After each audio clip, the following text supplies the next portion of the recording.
All right, we're live. I mean, not cold, warm. All right, I'll go ahead and do the intro and everything. Do it. Oh yeah, could you tweet it out and stuff, or just post it on the Twitter? All right, bet. What's going on, everybody? Before we get started with this week's episode, just want to give a shout out to NordVPN. You can use NordVPN to browse the internet privately, safely, and securely. It allows you to unblock all sorts of things like streaming services in other countries. If you sign up now with our affiliate link, you can find that in all of our bios on just about everything. If you're watching this on YouTube, should be right down there. Spotify, Apple, we have it in there as well.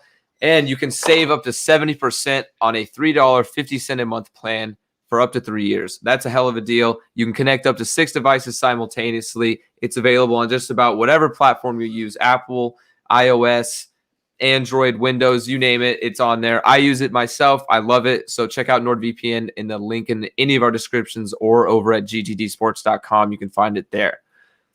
All right. Let's do it.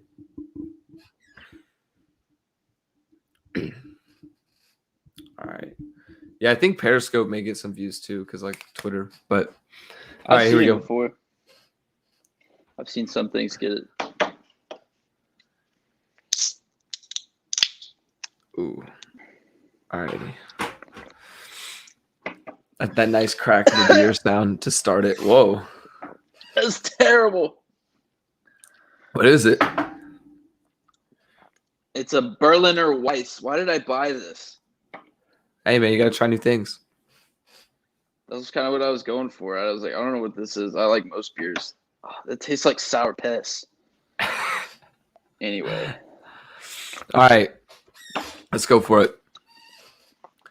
What is going on, everybody, and welcome back to another episode of the Going the Distance podcast. My name is Ryan Bunnell, and alongside me is Elijah Span. We are currently live on Twitch, YouTube, Periscope, now on Twitter, basically every platform. You can check us out on Spotify and Apple Podcasts, too, for all of the recorded versions of our podcast. Make sure you check us out on social media over at GTD_sports. And then our TikTok is at gtdsports.com. Check out our personal accounts. I'm over at Ryan Bunnell 8, while Elijah is at Elijah Span 19. That's Span with 2 N's. Last but not least, you can subscribe to the GTD Sports newsletter over on our website, gtdsports.com, there at the bottom, so you get email notifications on every episode and all that good stuff. All right, how are we feeling this week? It's been a long week. Yeah, it has. But, you know, pretty good. Football is – we could smell it. It's right over the horizon. We even got to see it last week, I guess, if you want to call it a Hall of Fame game, football. Yeah, technically. I mean, it was nice to see on TV, you know. It was nice to, see it. It was nice to have football in the background while I played on my phone. Yeah, honestly, because it wasn't really anything. I would look up and just see a few no-name people, like, oh, you know, good for them. They got their 2 plays in the NFL before they get cut. Ben DiNucci was just as terrible as he was last year, so it was good to be reminded of that. He's a terrible quarterback, but he's a hell of a meme. He's a hell of a last name, that guy. Yeah, Ben DiNucci. But no, anyway, so yeah. Let's get this week started. My highlight of the week is that, speaking of those Dallas Cowboys in that Hall of Fame game, was watching them on HBO's Hard Knocks. Did you get a chance to watch it? No, I did not. No. I never usually watch Hard Knocks. I don't know why. Okay, I'm pretty big Hard Knocks guy. I usually watch it every year unless it's just not that great. And this one was a pretty good one, and so I was pretty good first episode. Pretty pleased with it. Yeah, it was great. Zeke looked skinny. Worried about Dak's shoulder. That's what. Yeah, we're probably going to talk about that a little bit later. We're going to talk about that a little bit. There's a backup offensive lineman who wants cake. If you haven't seen that video yet, I recommend you look it up. He wants cake? He wants cake. So there's on one of the scenes, it's Dak's birthday, and they're surprising with a cake, and you see him. They cut to him. He's like huffing and puffing, like about to puke his guts out, and they smash Dak's face with the cake. Cut it back to the backup old lineman, and he just goes, "I want the cake." It's hilarious, dude. What the fuck? Yeah. So it's hard. I've never really even gotten into it. So is it more is there reality TV aspects of it kind of? Yeah, for sure. And they'll focus a bunch on they'll usually get a couple of fringe roster guys with a really good personality, and they'll focus on them for a little bit, and you'll be like, oh, I hope this guy makes the team. And then when he doesn't, you're sad. But then when he does, you'll be like, hey, that guy was on Hard Knocks. And then so kind of like a last chance you type thing. Yeah, you can say well, that. without the last chance part, but there's also I discovered DeAndre Hopkins but through the year that the Texans were on Hard Knocks. So usually if there's a breakout player and he shows up on Hard Knocks, you're like, I need to draft that guy in fantasy. So because I remember that year I was like, I'm targeting DeAndre Hopkins in all of my leagues, and that was the year he legit broke out. So you can get some of that sometimes too. Yeah, now he's literally the undisputed number one. Well, I guess, I don't know, Madden has Devontae Adams above him, but that's debatable. But before we go any further, I do want to mention we have a few updates just for GTD Sports in general. No, you're good. I forgot to mention it in the intro. But the Blanket Coverage podcast is coming to GTD Sports. It'll be the second podcast on our website. It's going to be the start of the GTD Sports Network. We're hoping to soon add Elijah's solo podcast. That should be in the works, as well as Alex, if you've read any of her blogs online. She will be adding a hockey podcast as well. So a lot of good stuff. We'll be uploading clips from the Blanket Covered podcast.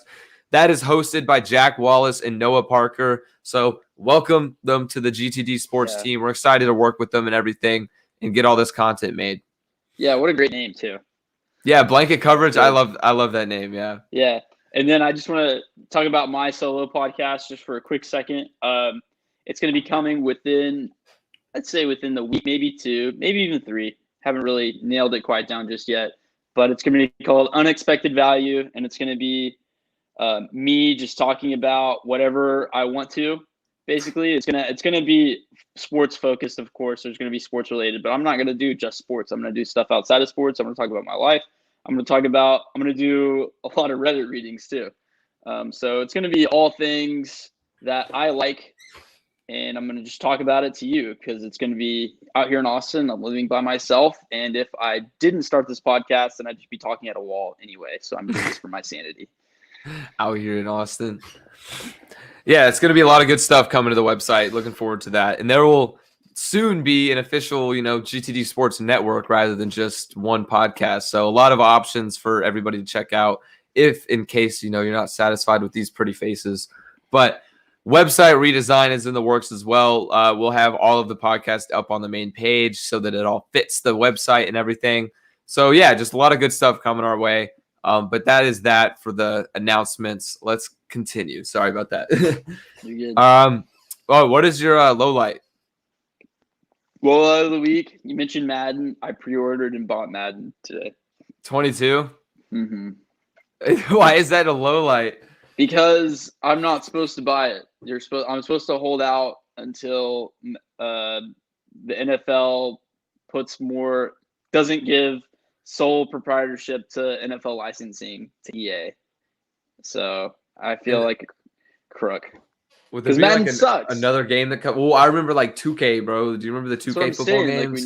We need more. We need to give it back. Actually, I don't know if you've heard this, but 2K also has gotten a license to make arcade games, but not sim games with the NFL. So NFL Street and shit like that. Oh, okay, that'll be dope. Yeah. So that might make those types of games will make a comeback. I don't know how. That was a while ago, and I haven't heard anything about it since then, so I don't know what's going on there.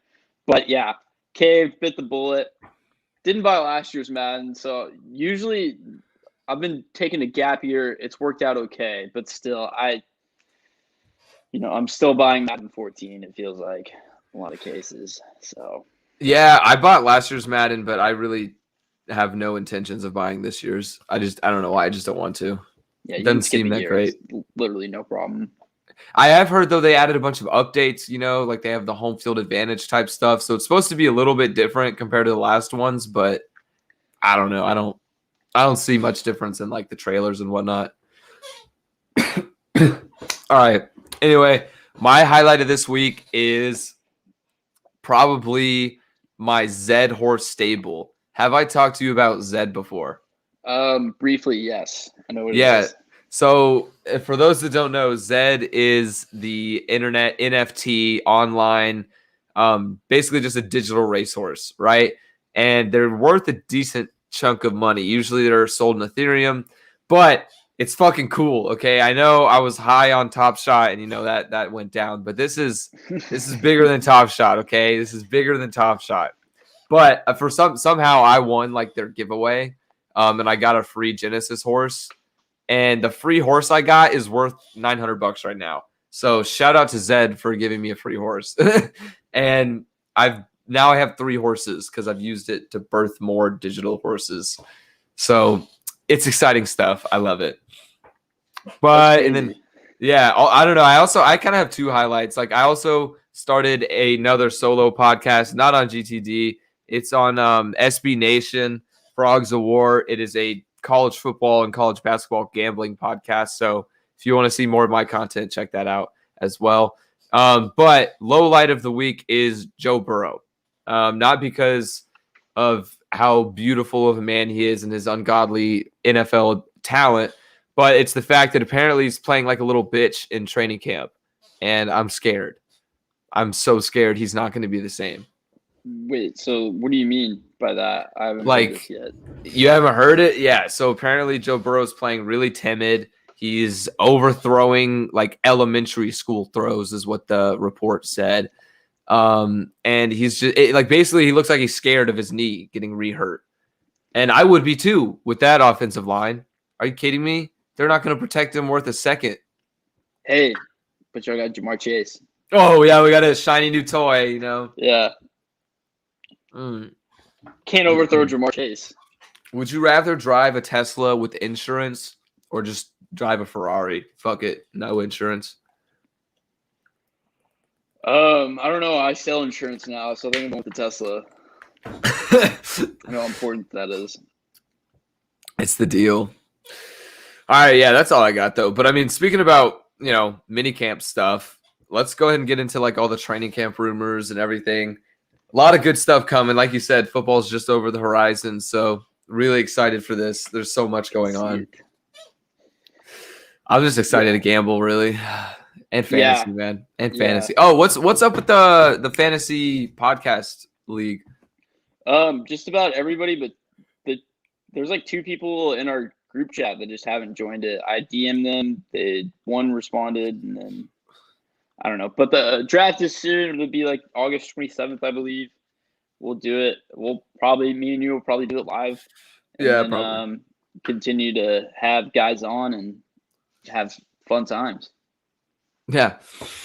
Yeah, it doesn't word vomit, but it doesn't make sense to draft so early. I've seen people like posting their teams, like, how did I do? And I'm just like, dude, I would not be drafting this early. 3 of those guys are going to be injured, right?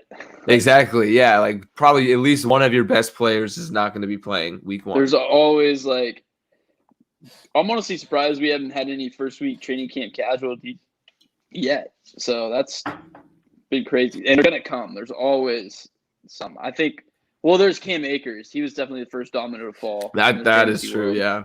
But there's more because there's always more. It sucks. There is. So, you can never predict it either. No, that's why I wait like after like the second or third preseason game, because by then guys are just kind of doing follow throughs and reps. They're not really doing any hard training, and they're back into the groove. So they're not gonna get no superstar tears their ACL a week before the season starts. It's usually gonna be like at least a month or 2. I mean, shit. I hope not, bro. Don't. Yeah, knock on some wood. Yeah. But let's go ahead and get into some of these rumors. So my favorite probably out of all the mini camp stuff going on right now is the Saints quarterback situation.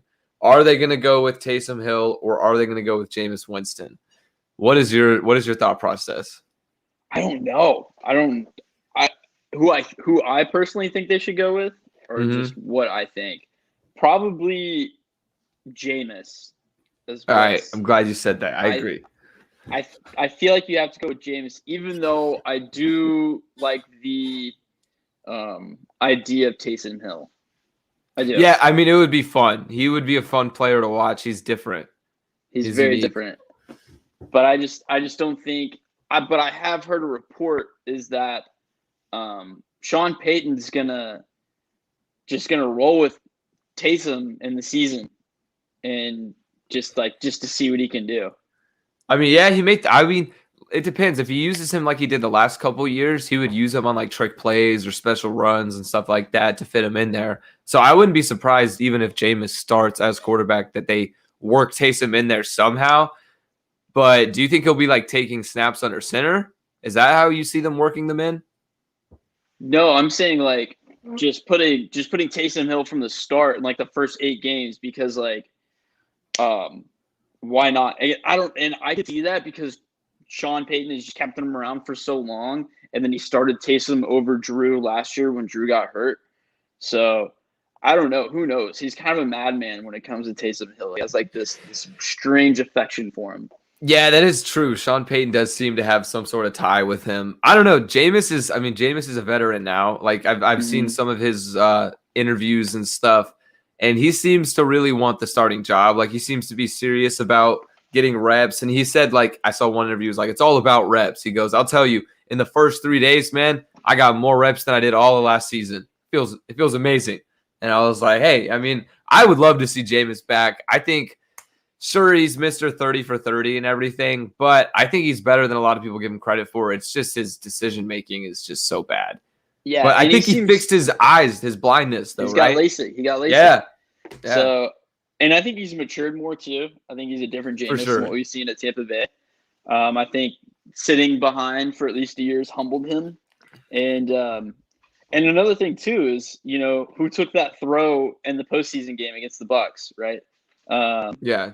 Or it was either the Bucs and Bears, can't remember, on that trick play. It wasn't Taysom Hill. It was Jameis that threw that ball because he's the one who has the best arm strength no matter what. And so yeah, he's definitely a better thrower than Taysom. Yeah, Taysom's just probably more athletic. If there's one thing that NFL coaches value more than anything else in a quarterback right now, it's arm strength. I don't know. I don't know if I agree. Like, yeah, arm strength is valuable, but I think right now NFL coaches are leaning towards like mobility and athleticism of quarterbacks. That's true too. But I mean, you think about it. What's the first thing you always hear about Pat Mahomes and Aaron Rodgers, the two best quarterbacks? That's true. You're right. Arm strength. He gets the ball there. Or even like evaluating talent. Why do you think Zach Wilson shot up the draft board? Arm strength. He did sling that bitch, and that one video probably helped him a ton, dude. Yeah. That shit was crazy though. Yeah, it was electric. No, yeah, I think they should go with Winston though. That's just my thought. But I mean, you're right. Sean Payton has that weird affection for Taysom Hill, so I would not be surprised if they choose Hill. I'm curious as to when they're going to announce it though. I don't know when that'll be. Probably later in training camp. Yeah, I don't know either. And then I know this is a little bit further down, but let's go ahead and talk about it right now since we're already talking about the Saints. But what's going on with Michael Thomas, man? Dude, yeah, I don't get it. At first, I thought it was some injury concerns, but now apparently he might be leaving the Saints. Yeah, so apparently this has been brewing for like a while now. It all started last year when he came back. Apparently he could have gotten surgery, but the Saints encouraged him to come back because it was Drew's last year and they wanted to win. So he said, okay. And then he was recommended surgery in January. And then he wasn't talking to the Saints like at all. Mm-hmm. And then got the foot surgery he was supposed to get in June, and now he's going to miss time in the season. And both sides are really mad at each other. It reminds me a lot of Kawhi Leonard with the San Antonio Spurs, and that whole deal is when it's like the team and the team doctors are telling you what to do with your body, and your personal doctor has different opinions. So it's definitely pretty interesting on what's going on right now. And now apparently the guy wants to get traded. Yeah, I've heard of issues like that too with like the team doctor, like personal stuff like that. That even happens at the college level as well. That's just weird. I don't know, because that kind of came out of left field. Mm-hmm. Where would he go? Be leaving this offseason or what? I guess I doubt it. I doubt he will. At this ain't traded. It's just happening too fast. I think with a talent like him, that they're going to try and keep him around for at least this year and try to bury the hatchet maybe. Or maybe they're sick of him. They say, fuck you. Sean Payton is famous for wanting to not pay his skill position players. So he's like, you know what? I'll just go back to that philosophy because why not? Worked for me in the past, and ship his ass out to wherever. They could probably put a pretty penny on him. Yeah. Oh, they can get at least a couple first rounders for him, and I mean, his old college coach is in, for the Jaguars right now. Urban Meyer might want him back. That's dude. Oh, that would be amazing. Actually, I would like to see that. I would be super really down for that. I think the Jaguars, though, this is kind of off topic, but the Jaguars have an incredibly underrated receiver core. I think they might be better than people give credit for. We'll see what Trevor Lawrence can do, but that's another topic. That's crazy though. Michael Thomas. I think what this says to me though, if I'm going to take away anything from this, it's going to be don't draft Michael Thomas in fantasy this year. Yeah. He had the injury shit last year. He screwed me over in 2 leagues, so that was fun. But now this year, with the injury as well again and the beef with the Saints, stay away. Fuck no. Stay away. Yeah, I don't want that. Oh, that doesn't even sound fun. I don't want to deal with that again. I have haunts or nightmares from last year. Now switching gears from the Saints, though, let's talk about the Cowboys. You're a Cowboys fan. I want to hear your take on the Dak Prescott situation. Dealing with a shoulder injury, not the ankle, not the same thing as last year. That's healed, but what's up with the shoulder? So it's just like soreness. And apparently they also talked to a baseball team. They talked to the Yankees to consult him on the shoulder and how to fix like the throwing motion. I don't know. I've never heard of a football team trying to talk to a baseball team. Hey, I don't know what that means. There's a method to every madness. There's a method to every madness, but I don't know what that means in terms of his overall health. I'm scared, but I'm not that scared because, mind you, Dak Prescott has been an incredibly healthy quarterback besides that one freak accident last year. Yeah, I mean, of course, that could happen to anybody at any time. It's not really on his bone strength per se. Yeah, but I wouldn't call Dak an injury-prone quarterback. I wouldn't really worry about that going forward. He's, in fact, the exact opposite. So that's what makes me feel better. But at the same time, it's like you never know when somebody gets shoulder soreness. Like it kind of like the same thing with baseball guys in their elbow. Like shit. That's true, I guess. Yeah. Happen. It's what happened to Andrew Luck. It's why he retired. I mean, so I feel like Andrew Luck also kind of retired just because he was like, I made my money. I don't want to risk getting CTE. I'm good. I'm out of there. Yeah, he also got the shit kicked out of him too. Yeah. But man, yeah. Quite a bit. So I'm cautiously optimistic. I think my biggest worry with Dak's shoulder is that he's not being able to practice as much. And with him, only playing like 5 games last year, that sucks because he's going to be really rusty when it comes to week 1. I did see, though, he just threw for like 2 consecutive days in a row for the first time. So, I mean, that's good. He's been throwing like 10-yard routes, which, I mean, isn't much. But if you're going to heal a shoulder soreness, might as well do something. Yeah, you got time, plenty of time until the season starts. I don't know. I'm still, for fantasy-wise, I mean, since we commented on Michael Thomas for like Dak's fantasy value here, I would say this doesn't really affect anything.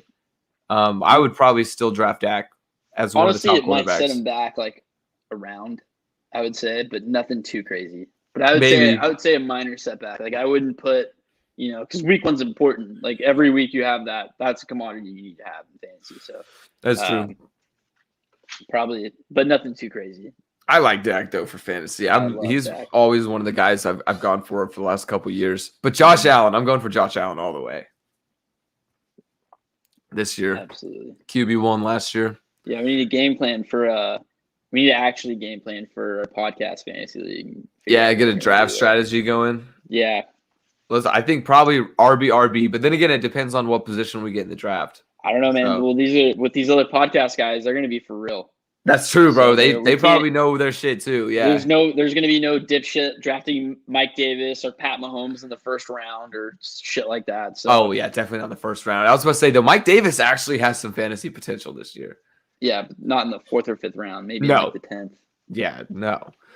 All right, no, let's go next rumor, or not so much rumor, but kind of a question mark for training camp over in Chicago is how long is it going to take Justin Fields to win the starting job?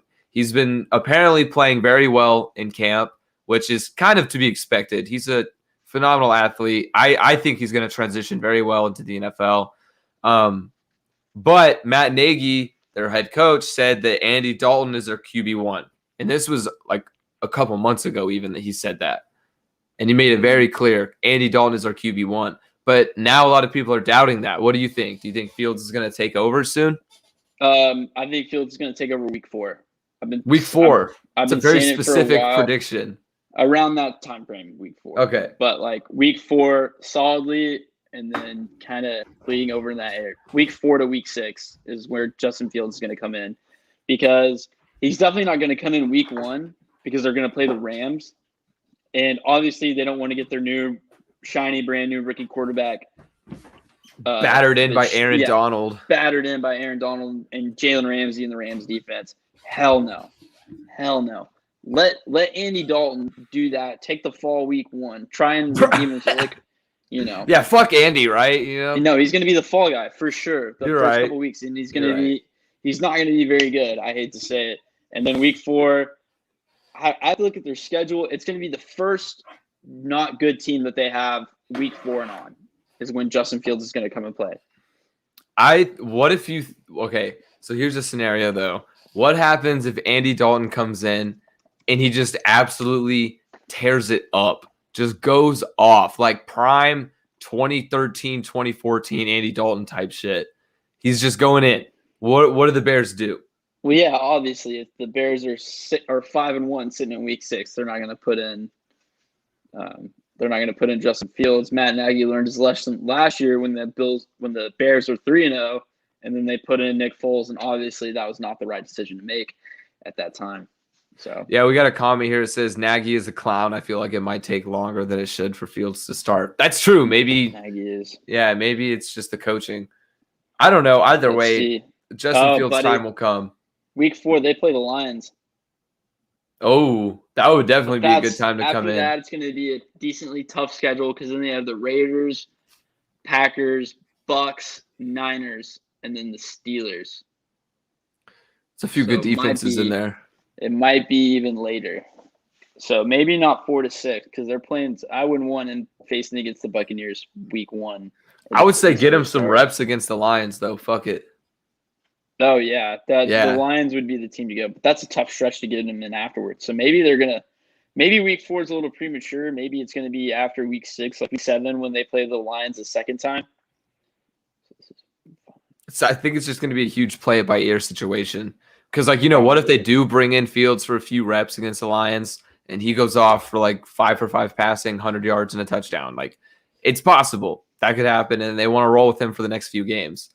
So, I don't know. That is a big question mark, though. And maybe more will develop in camp. Who knows? I mean, Fields could go off in training camp and earn the starting job right away. Yeah, like I said, I just don't think he'll come in right away because again, they're playing the Rams week 1. No Bears fans wants Justin Fields to play his first game ever against the Rams. That's just going to derail his confidence.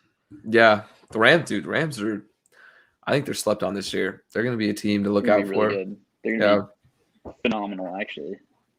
Phenomenal. What's your record prediction for the Rams? Mm-hmm.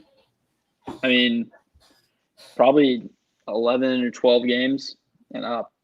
That's totally doable. I'd say over 11.5. I think their over-under is at 11.5. I'd take the over. I would too. Yeah, I think 12-5 would be great for the Rams. 13-4. It's so weird. I hate it. That is weird. Yeah, that's weird. It's so stupid, dude. And then all the record books and everything, it's just going to be a blip this was before and after the schedule change. And they're going to add an 18th game, right? It's going to happen. Yeah, probably in a decade. I wouldn't even say that long. In 5 years, I'd be like, hey, this 17th game thing is kind of weird. It's an odd number. Odd number. I don't like it. And then NFL will be like, let's just add another game. Yeah, fuck it. We'll make more money if we need to. Yeah. If you guys say so, and just be like, yeah, that makes sense. But speaking of another rookie, though, Zach Wilson with the Jets, I was never too fond of him out of the draft. I was very surprised that he jumped up to be the second quarterback taken ahead of Fields and everybody. But he looked good. I won't lie. He looked really good. There was we talked about that video that went viral of his crazy ass throw during his pro day. He looked good. He has crazy athletic ability, but apparently he's looking like shit in training camp. So my question is, do you think Zach Wilson will be a boom or do you think he'll be a bust? I'd rather say he's a boom than say he's a bust already. It's stupid because I think a lot of times people put in too much stock of what guys do during training camp. Especially when they play bad, because one of the things that a lot of players do when they play training camp is they're trying new stuff. They're trying new things. And when it doesn't work, that's why. It's because, they're trying a technique or, especially for the rookies too. Yeah. Yeah. They're testing their limits. And if it's not working, that's when they know that doesn't work. So they're figuring out what doesn't work right now. And I'm pretty sure Zach Wilson commented on that just like today, because he finally had a good practice today. It's because he didn't have a good one until now. And he was like, yeah, I'm just testing the limits of what I can and can't do in this league, which is smart. And you know what, too? Right. You know how a famously bad camp, his first year as a starter? Horrendously bad camp. Patrick Mahomes. That's true. I remember hearing that, too. He threw like 6 interceptions in practice on a day one time.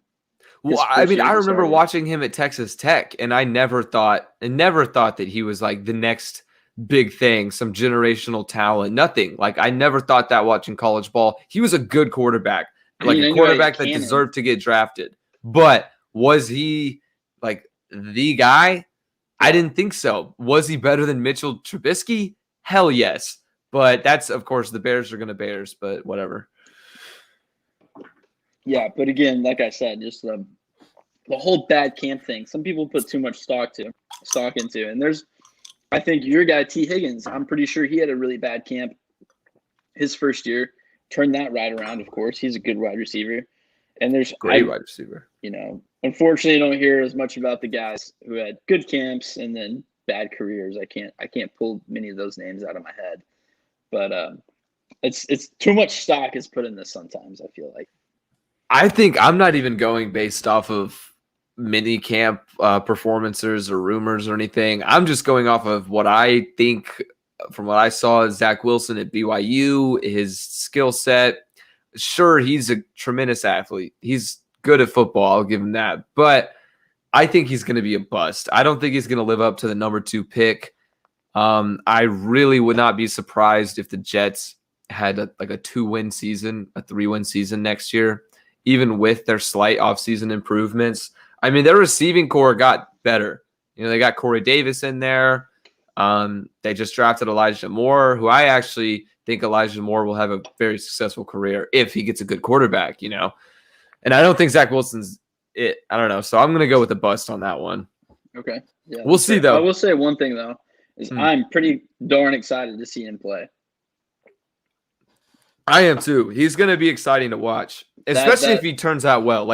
By all means, if he proves me wrong, he proves me wrong, and I would love to watch it. Because if he's a player that turns out to be good, he's going to be electric. Yeah, because he's a unique athlete. He's kind of, it's weird to say it, but he's kind of closer to a Lamar Jackson, but he doesn't run it as much. Yeah. Nobody's as fast as Lamar, the quarterback. Yeah, the Madden 22 cheat code. No, I'm super excited to see him play Thursday Night Football. He's going to make Thursday Night Football exciting to watch. So yeah, instead of Jets Jags from last year or something. Mm-hmm.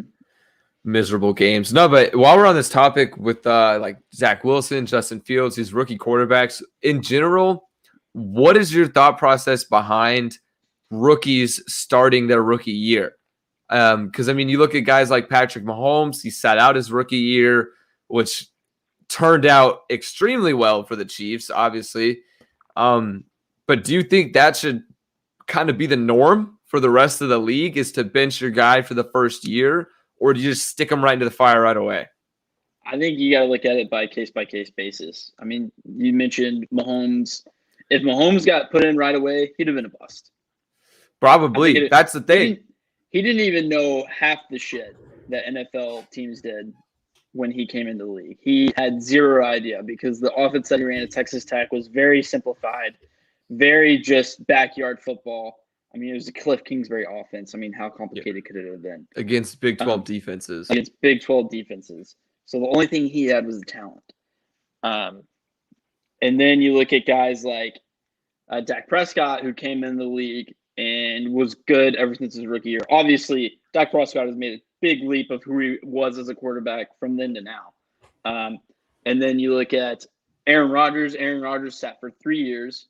Yeah, that's a big one. Favre. Yeah. I don't know if you could say the same things about Rodgers if he came in right away. Oh, definitely not. I mean, well, that, like you said, it is case by case. So, I mean, like Rodgers, that was a perfect scenario to sit him behind Favre, let him learn a little bit. Whereas that is also a different situation because the Packers kind of drafted Rodgers as their quarterback in the future. Yeah. But I don't know, because the Jets right now, if the Jets don't start Zach Wilson, what are they going to do? You know, they kind of don't have any other option but to throw him into the fire. Well, and then like take a look at your guy, Josh Allen. He started right away, and he sucked at first, but he kind of was able to figure it out. So it's different for every guy, and like I think most of these teams are playing it the right way too. I think that the Jags, obviously, you roll with Trevor Lawrence as your day one guy. He's good enough to start day one. Duh. Zach Wilson, like you said, who else do they have? Obi-Wan, he's our only hope. Like, let's just do it. And Trey Lance, obviously, very blatantly, he needs to sit for a year, maybe even 2. Yeah, I think the Trey Lance is a perfect scenario to sit him again. Yeah. Because, I mean, Jimmy Garoppolo, he's not a legend, you know, like Brett Favre, but he's been in the league for a while. He learned under Tom Brady. He probably knows what he's doing. He knows a thing or two around the game. Yeah, but he'll probably play at some point this year because Jimmy Garoppolo is going to get hurt. Yeah. At some point. So it's just – and the question to look at is not – the question to ask is will Trey Lance play this year? Is it will Trey Lance go back to the bench when Jimmy Garoppolo comes back? That's going to be the question for the 49ers this year. Yeah, that's kind of reminiscent of their 2014 scenario with Kaepernick whenever Alex Smith went injured. You know, Kaepernick came in, he started playing well. Not the same scenario, obviously, because it's a rookie. But still, I mean, that would kind of be interesting to see pan out if that was the case. I don't want to see Garoppolo get hurt, of course, but it's just a very likely possibility with, you know, the way his career's gone. Yeah. I don't know. I think that is a good way to put it, though. It is case by case for the rookies. Because, Trevor Lawrence, you have to start him. I mean, Gardner Minshew said he was going to compete and make him earn the starting job. But I don't think Gardner Minshew has a shot compared to Trevor Lawrence. No, he does not. Love the guy, though. Love the flow. Yeah. He's just saying that because that's his mentality. That's for the brand. Yeah. It's for the brand. Yeah, exactly. I don't know. But like the rest of those guys, like, and the later round guys, Fields and Mac Jones, I think that they'll just come around like later on in the season, probably mid-season at some point. Yeah. Mac Jones, not a lot of people have been talking about Mac Jones, actually. Most eyes have been on Justin Fields, you know, a lot on Trey Lance, and Zach Wilson, of course. But like, I don't know. I feel like Mac Jones needs to be talked about a bit more. He's flown underneath the radar a bit. That might have to do with Twitter's weird obsession with Cam Newton for some reason. Just social media in general. He is. I mean, I don't know. He's very in touch with like his fan base and everything. Cam Newton. True. But I've saw reports though that Belichick said that Cam Newton is like levels ahead of where he was last year. So maybe Newton will start for a bit. But then again, I also saw a report that said Mac Jones is playing out of his mind. He's killing it. Yeah. He got more first string reps than Cam Newton did. So I'm excited to see how that pans out. Yeah, I've heard some people say like, you know, just he needs another year away or removed from his injuries. It was a weird coming into the Patriots with the COVID offseason, and then he got COVID and that set him back and blah, blah, blah, blah, blah. I personally think that he's washed. I hope he proves me wrong because a league with a good Cam Newton is a better league. But I think he's washed too. It's going to be Mac Jones' time. Yeah, I'm excited. I was very happy to see Mac Jones get drafted to the Patriots. I think that was the perfect situation for him. I do the too. perfect offense. I also think it'd be wild if he won a ring with Nick Saban and then gets drafted to the Patriots and then win rings with the Pats. He'd become the most hated guy of all time. Yeah. We got a comment here that says Jimmy G is a horrible. Trey Lance should start even if JG is healthy. That's a hot take. I mean, I don't think Jimmy G is the greatest quarterback, but I don't know. I think Trey Lance is a bit of a project. I think you got to be patient on it. I agree. Lance needs some time. Yeah.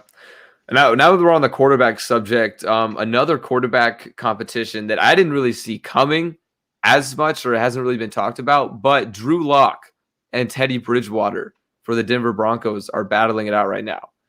For some reason, John Elway seems to like Drew Lock. I don't know why. I think Drew Lock is probably the worst starting quarterback in the entire NFL, and I say that with gusto. I just don't like his game. I think they should go with Teddy Bridgewater, and I'm going to be really upset if Teddy Bridgewater doesn't win this QB battle. Man, Teddy Bridgewater, great guy. Such a sad player. Oh, it's so sad how his career panned out, though. Yeah, but he was never going to be that guy. No, you're right. He was never going to be amazing. Story. It's a great comeback story. I'm glad that all that shit that happened turned out for him. But he's boring. He's boring. What? Dude, I love watching Teddy play. You do? Yeah, I like watching Teddy play. I like Teddy. He's a poor man's Kirk Cousins. This comment, I will never get over the Broncos picking Patrick Surtain over Justin Fields. Fire the whole front office. Yeah.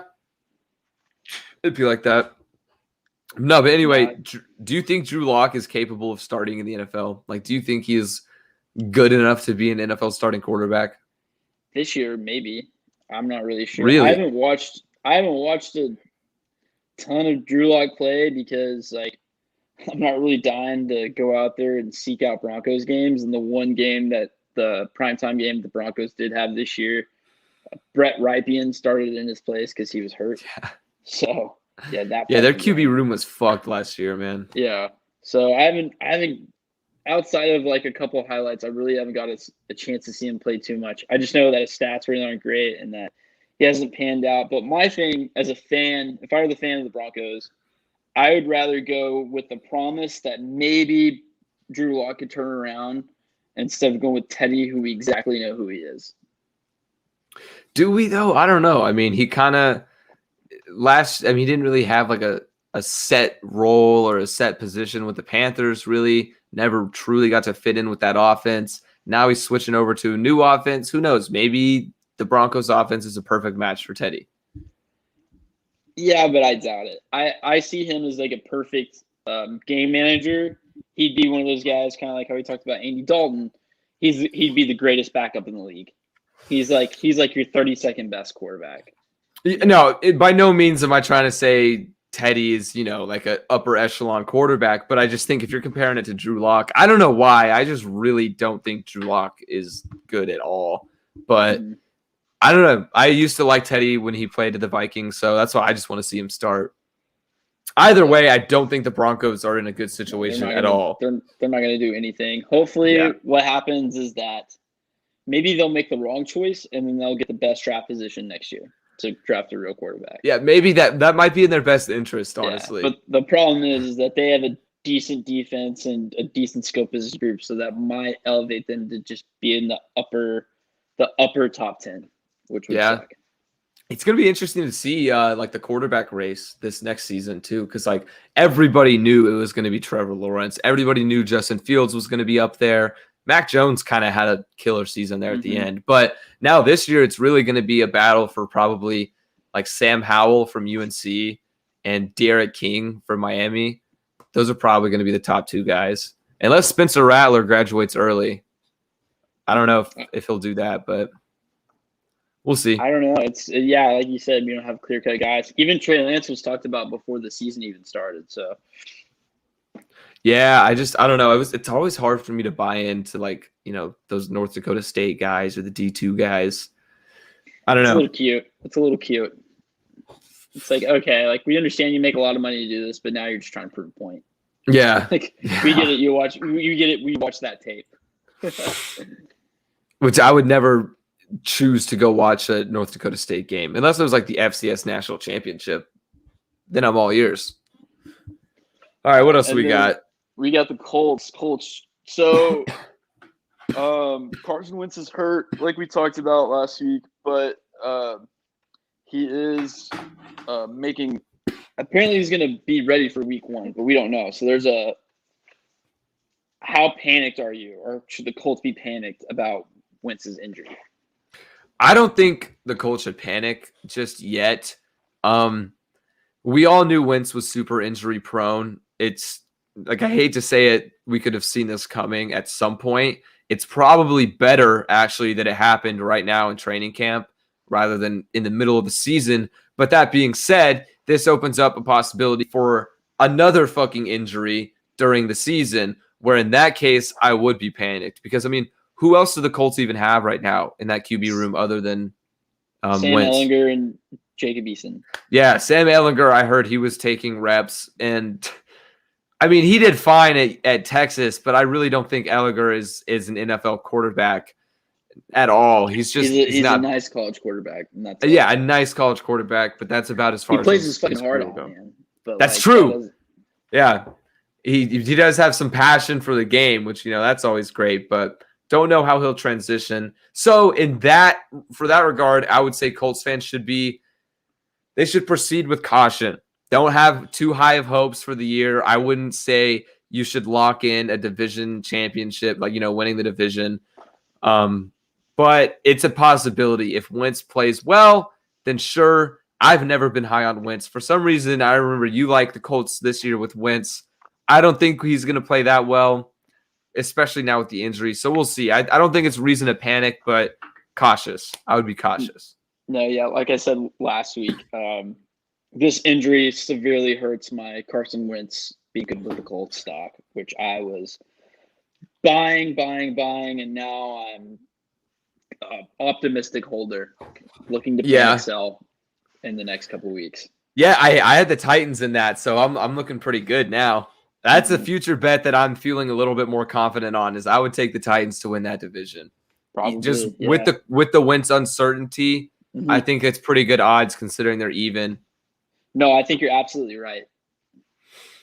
Okay, let's go into let's go to the West, and another guy that's having a great camp. I know we just said don't put too much stock in that, but he's fucking killing it. Sean McVay can't quit sucking his dick. Matt Stafford, man.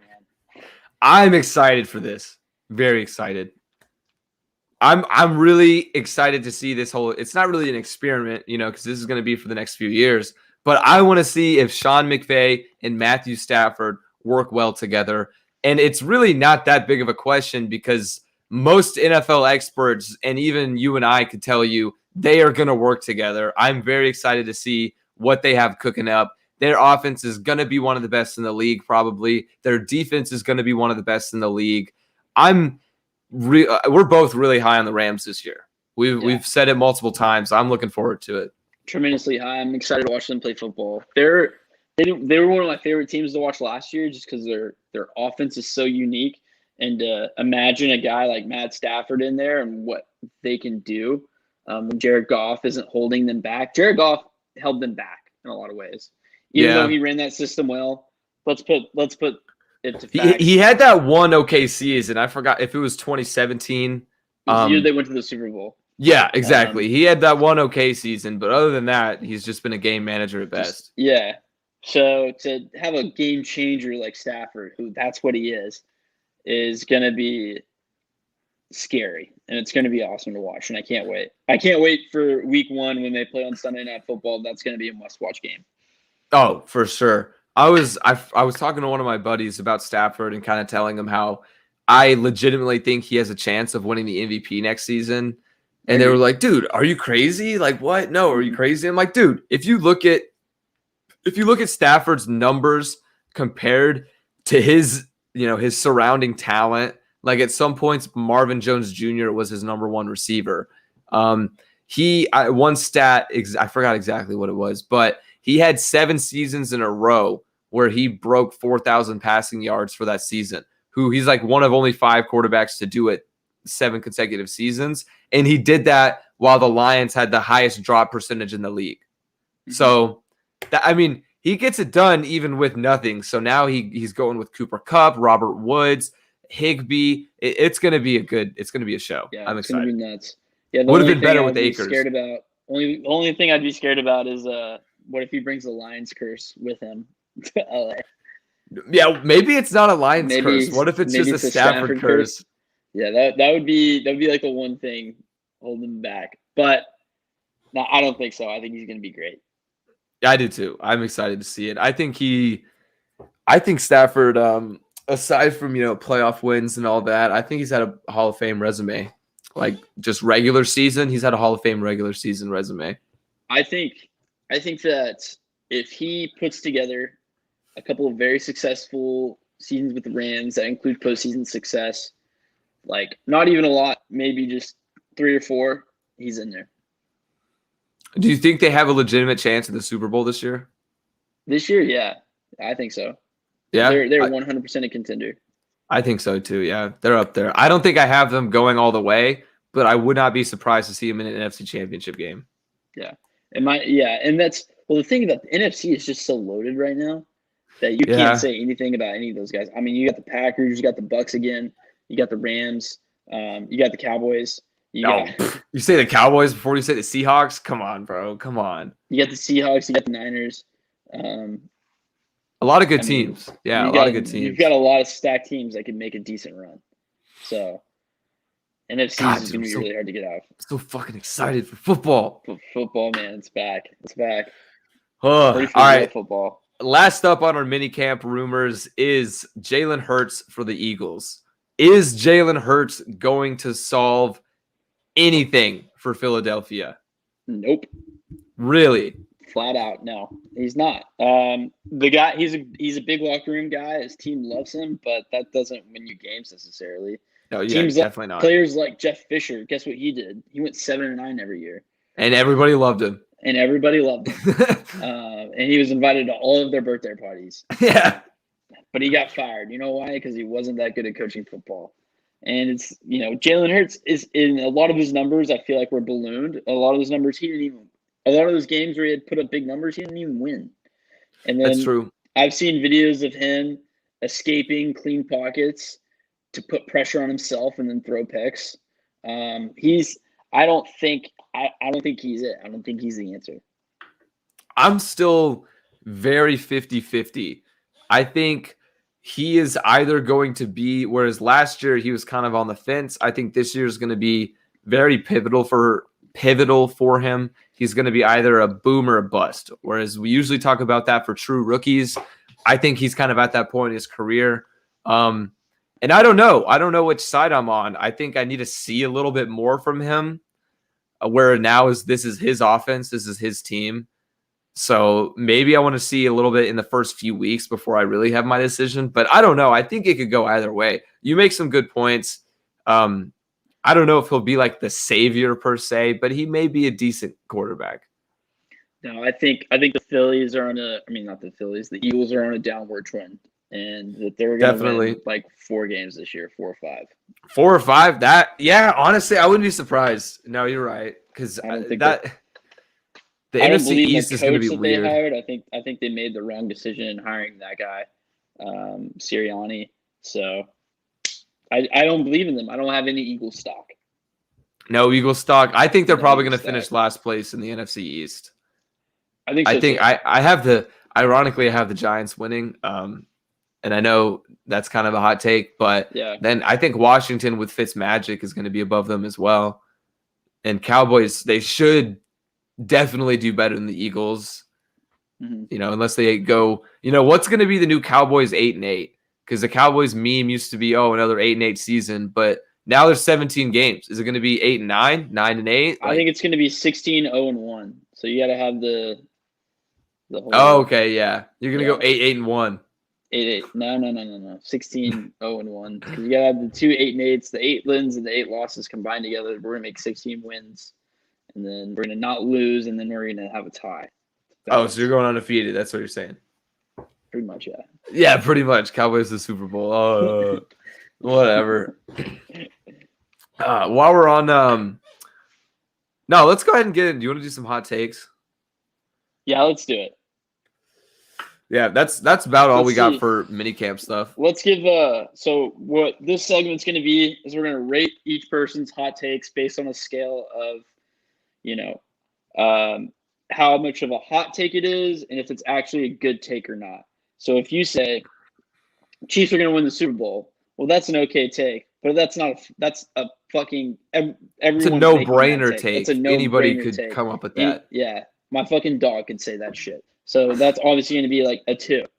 Or if you say something retarded like Mitch Trubisky is going to win the starting job over Josh Allen, like, yeah, that's a blistering hot take, but that's also fucking stupid and never going to happen. Yeah. So that's like a 2 as well. So we're looking for something good that has a little bit of credibility, but also a little risky. That makes a perfect hot take. So let's go ahead and then I'm gonna rate your Giants hot take rating. That's a perfect. Well, let's use that as an example. Yeah. That's an example of a really good hot take. I'd give that like an 8 or a 9 because I also have high hopes for the Giants. There's reason to believe that Danny Dimes can turn it around with Saquon being back and the signing of Kenny Golladay, and then maybe Joe Judge is a good head coach. So, I don't know. I don't know about that one as much as the team. I trust the much roster as that more. anymore. But anyway, so let's get started. I'll go ahead and start us off. The Chargers will be that team this year and make a deep playoff run. Interesting. That's a perfect example of a credible hot take where, I mean, that's a possibility, but not so much expected. On scale of hot or not, I'm going to give that an 8 out of 10. I think that's a pretty hot take. 10? Yeah, 8 out of 10. See, I think that this is more of like a 5 or a 6 because I have seen these everywhere. I think these are more of a warm take. I've actually seen so many of these takes that I've seen opposite of like people thinking that their hot take is that Justin Herbert is going to regress and the Chargers aren't going to make that next step.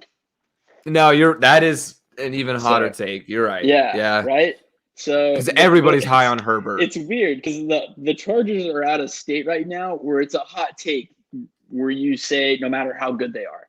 So if you're going to say they suck this year, that's a hot take. But if you say they're going to be really good this year, that's also going to be a hot take. So it's really interesting. They're like in the limbo. Now. But I would love to be a Chargers fan right now. Oh, I would too. Herbert's killing it. They got Austin Eckler. They've retained Keenan Allen for so long, and now their offensive line is looking up.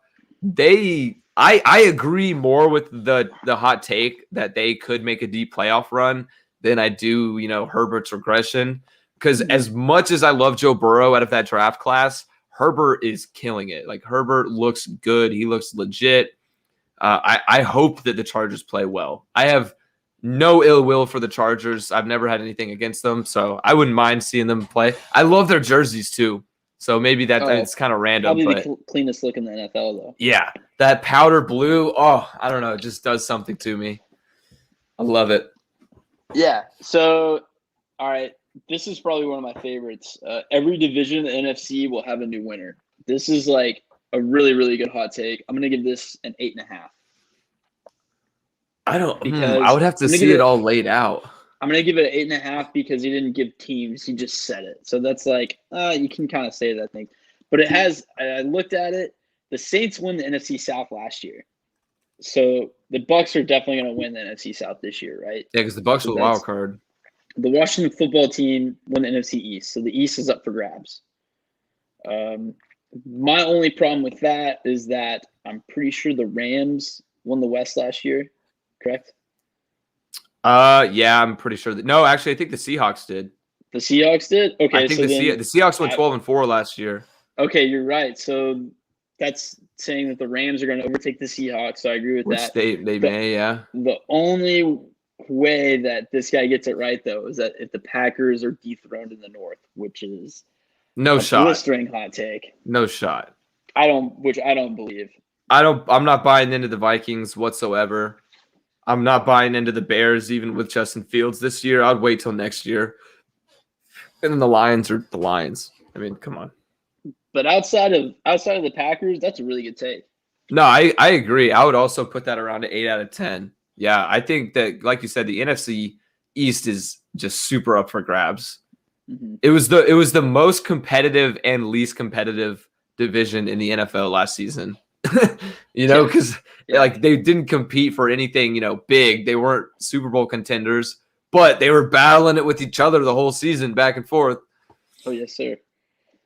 Okay, so next one up, we got Carson Wentz tears it up with the Colts and wins at least 11 games.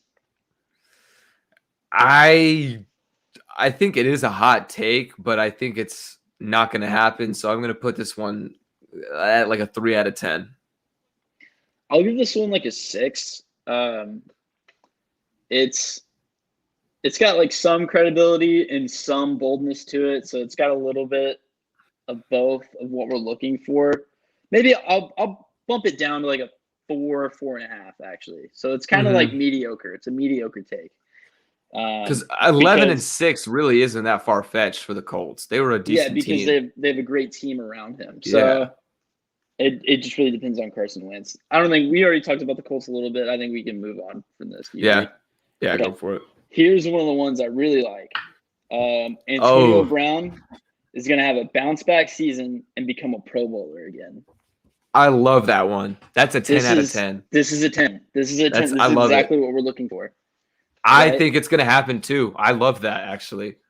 I would love to see Antonio Brown have a bounce back year. Odd guy, very odd guy, but he's has this wild shit in the media. But think about it, bro. 3 years ago, Antonio Brown was without a doubt the number 1 receiver in the NFL. Like, without a doubt, he was killing it.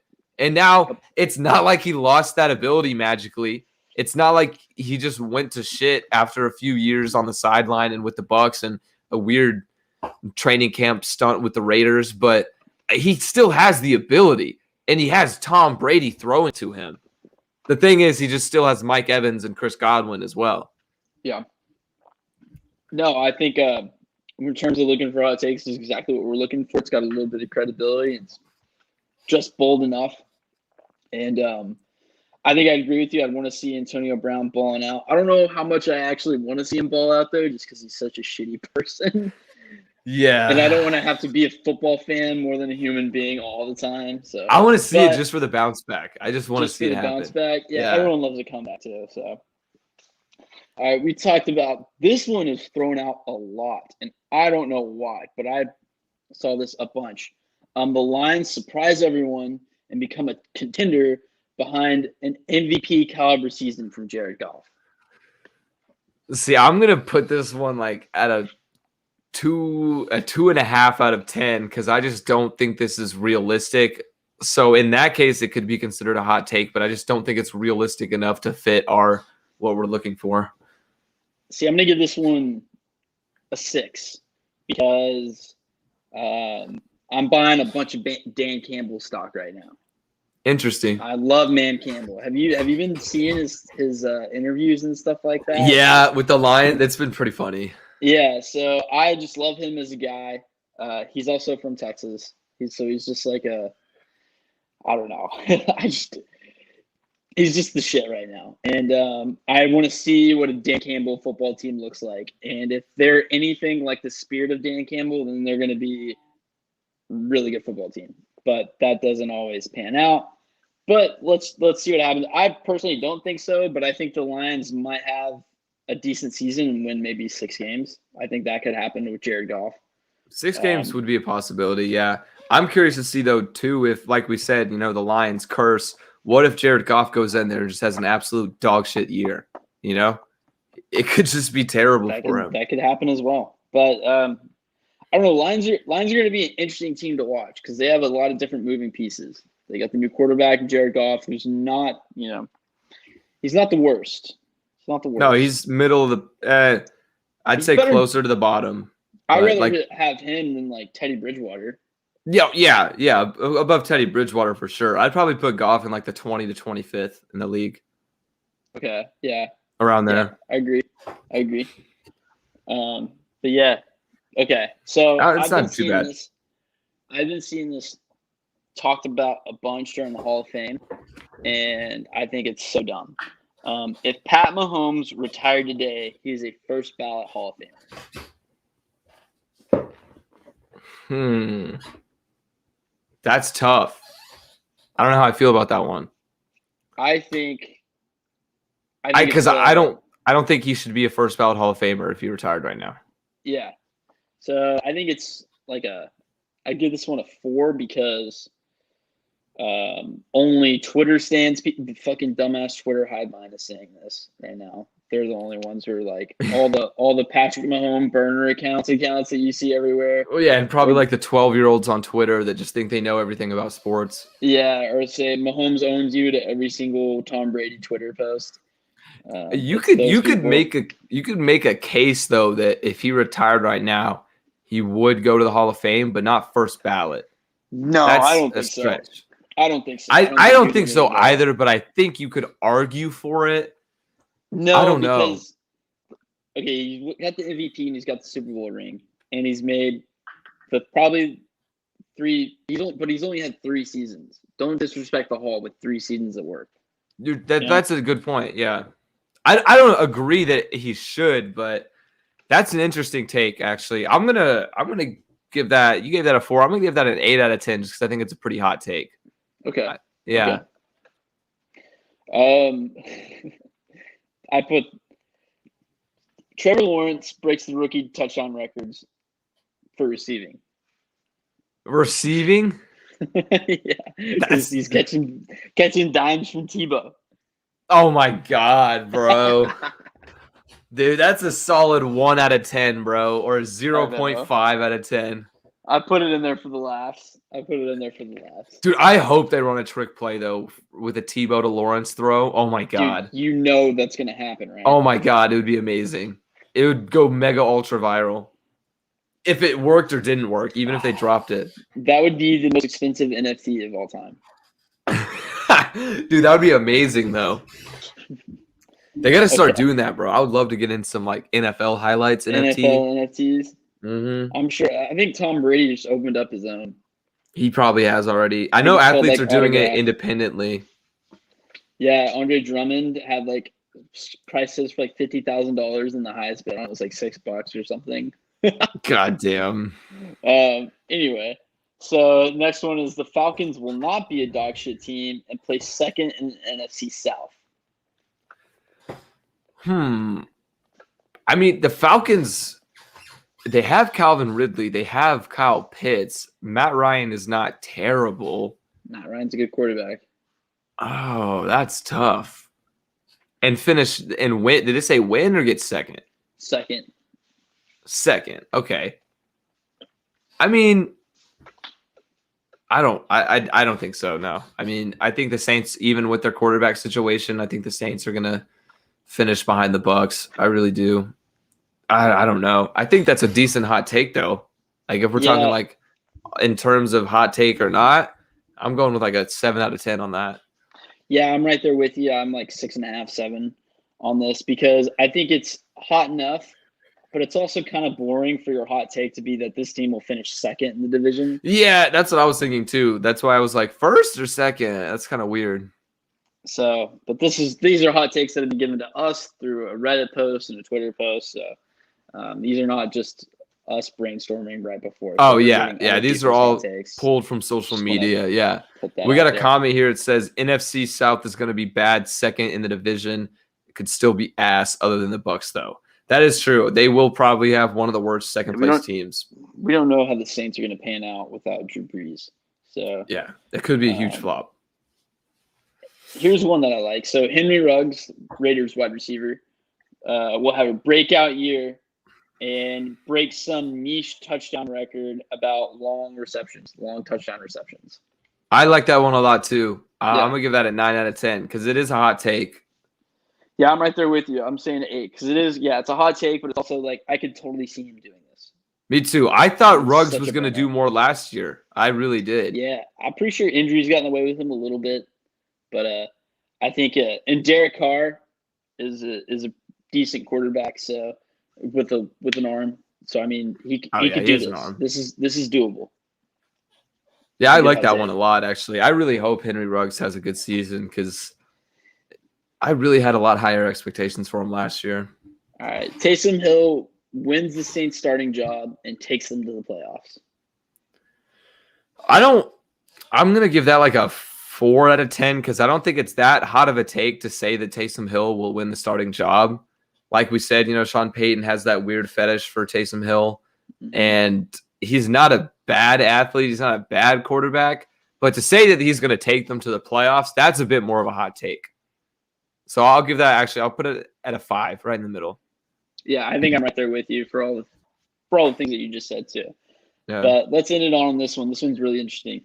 So we got Derrick Henry will be the first running back ever to finish with back-to-back 2,000-yard seasons. So he's finishing with another 2,000-yard season next year, and will only receive one MVP vote.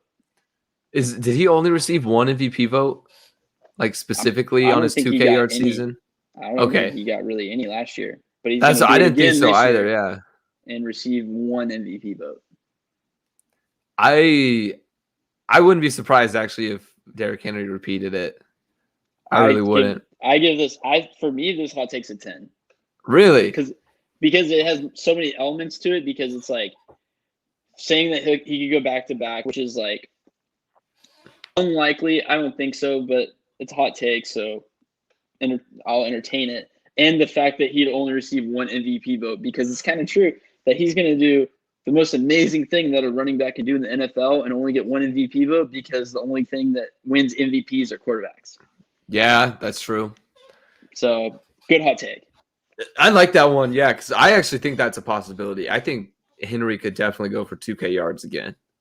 I really do. Especially now they got Julio that's going to open the field up a little bit more. Defenses are probably going to be a bit more honest to their receiving core. I don't know. That's an interesting one. I'll give that like a 7.5. 7.5. Okay. 10. Good way to end it. I like that one. Yeah. All right. So that was our hot take ratings. Let us know what you thought about those. I really like this as a segment. I think it could get even better with more interaction from you guys on Twitter. So next time we fire off one of those tweets, please respond to it. We will definitely rate your hot take. Yeah, and maybe we can even incorporate, like, we'll read who this comment is from, you know what I mean? If it's on our Twitter and stuff like that, if it's one of our followers, per se. Yeah. Yeah, all right. Moving on now from American football to European football. This is absolutely huge news. We could not go a week without talking about it. It kind of came out of nowhere. Everything happened so fast, but Lionel Messi has just signed a 2-year deal with Paris Saint-Germain worth $41 million a year, plus, incentive bonuses. But holy shit, like, I don't even know how to react. I mean, Messi is Barcelona. Barcelona is Messi. I don't understand. I don't think many people saw this coming. He had a deal in place with Barcelona that was supposed to sign it. He literally goes to meet with them, and then apparently Spanish La Liga regulations, they don't allow teams to pay the amount his salary was. Some bullshit like that. I'm still confused on it. But Messi offered to take half of his salary, like a 50% pay cut. Still didn't work out. I don't really get it, but he's gone. It's done. He's out of Barcelona. He's with PSG now. So shit's crazy. Basically, is it La Liga's fault, or because Barcelona refused to make it work, or is this the Spanish league's fault? That's what I don't know. I've heard that it's mostly the Spanish league's fault because of their weird regulations. That's so bad. And yeah, and also because like the French league where he just went to PSG, the French league has no regulations on how much they can pay players. So he's making a shit ton of money. Yeah. Yeah, in the Messi situation, we just lost Elijah there for a second. I don't know what happened, but I'll keep talking about the Messi situation. A deal fell through with Barcelona. I still don't really get how exactly it happened. The La Liga regulations seems like a bit of bullshit to me. But Elijah's back. There we go. Yeah, I had no idea what happened just then. Just crashed. No, you're good. Anyway, yeah, that's so weird. I can't believe that La Liga would just let that happen because they just let their biggest star walk out. Exactly. He is their biggest star, and they already lost Ronaldo a few years ago to Serie A in Italy. And fucking Neymar. That to the same team, PSG. Yeah. Yeah. It's also kind of going to be weird too, because on one end, yes, Messi is now teamed up with Neymar and Kylian Mbappe, who I think Mbappe is going to be the next Messi once Messi and Ronaldo retired. Really? That's kind of a hot take, but Mbappe's fucking good. But anyway, those three together, unbeatable. Literally insane. Like if I ever play somebody in FIFA and I see them scrolling over to PSG, I'm fucking quitting. I'm not playing that. There's no way, dude. I mean, there's been some good trios before. Like you can even say Messi, Neymar, whenever they played together with Suarez at Barcelona. That was probably one of the best trios of all time. Then you look at in Bayern, they had Lewandowski, Arjen Robben, Frank Ribery. That was an amazing trio. And then just a few years ago at Real Madrid, Ronaldo, Benzema, Christian Bale. That's insane. But I think this one tops them all. They're going to absolutely shred it.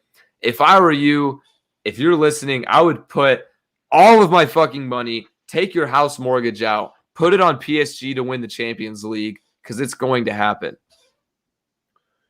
What are the odds? Plus 350. That's money in the bank. It's money. I really just don't see them losing. Yeah, well, they're already OP in that league anyway. That was like the one. I remember, wasn't there people saying like Neymar's bored in the Parisian league? Like he only likes playing in UEFA tournaments and like the Champions League and stuff because like they just dominate the French league. Yeah, people call the French league the Farmers League for a reason. I mean, some of these guys in the second league, the tier below the main league, basically the Premier League for France, but the guys in the second tier have full-time jobs outside of it. And so that's why they call it the Farmers League, because it's like the joke that you're literally playing against farmers that also play soccer. So compared to PSG, they are levels, and I mean like significantly better than any other team in the French league.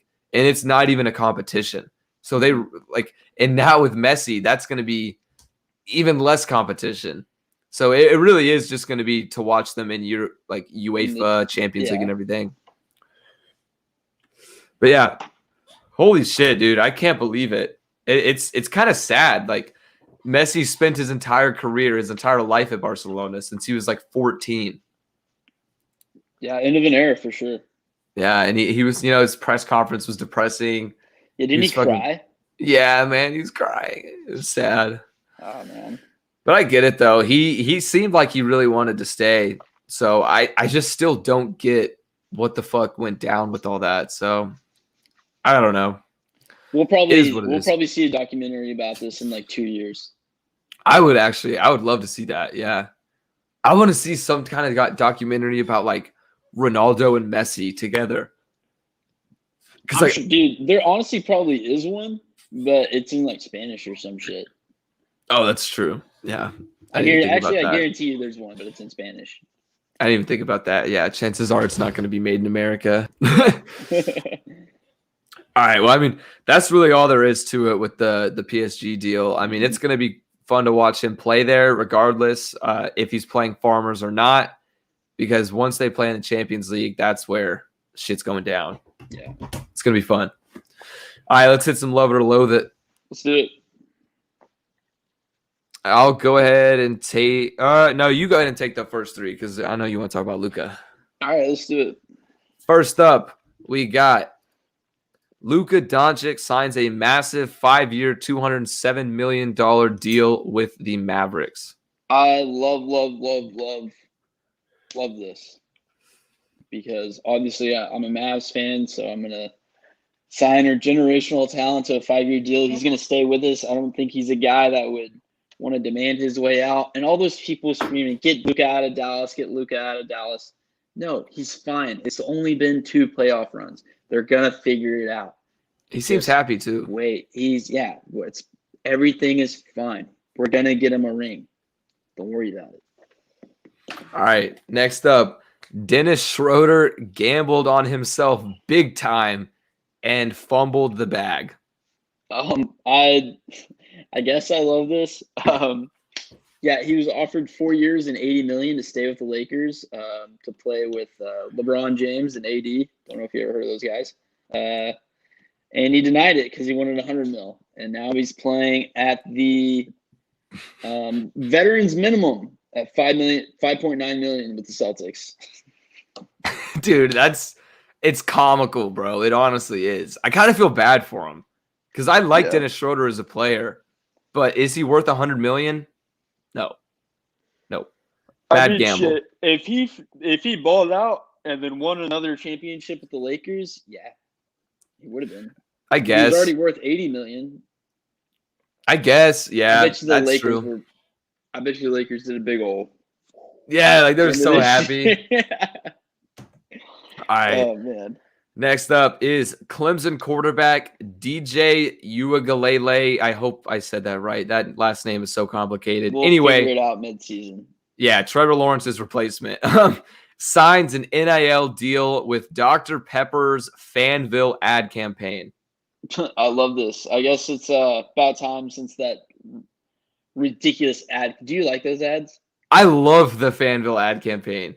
I like them until it's the 15th time that I've seen the same one before halftime, and then I can't stand them. You're right on that. They are super overplayed during the season. I feel bad for Uiagalelei because everyone's going to end up hating him because they're going to be tired of seeing this 19-year-old kid's very badly rehearsed line in this commercial that everyone's going to constantly see.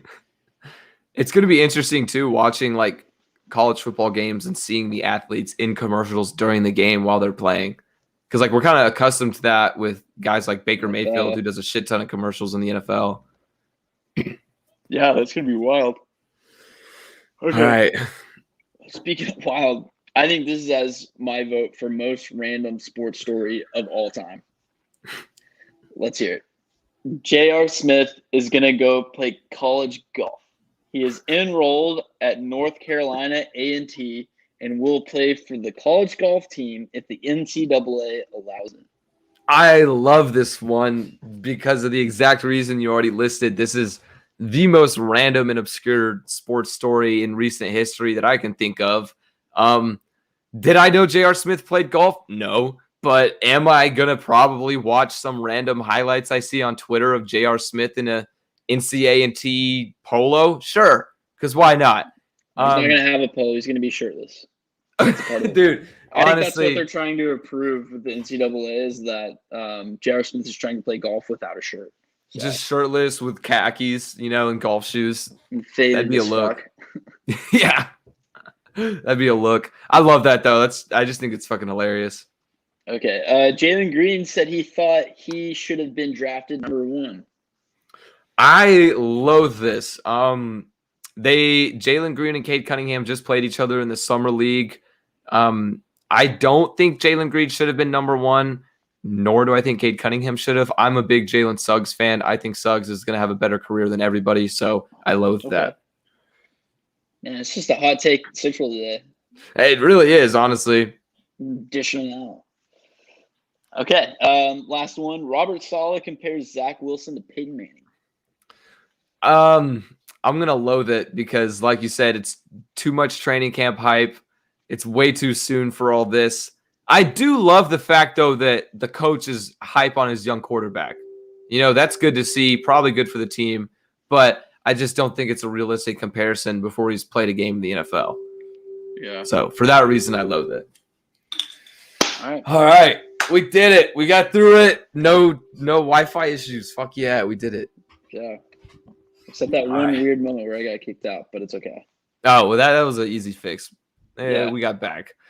All right, next week we are planning on doing some college football predictions, and we are in the works of getting a MLB draftee on the podcast. He was just drafted in this most recent MLB draft, so don't want to guarantee anything yet, but that is in the works, so stay tuned for that. We will put that on Twitter if that gets confirmed at any time, but for now, we'll be back same time, same place, live at 8 o'clock next Wednesday, and thank you guys for listening.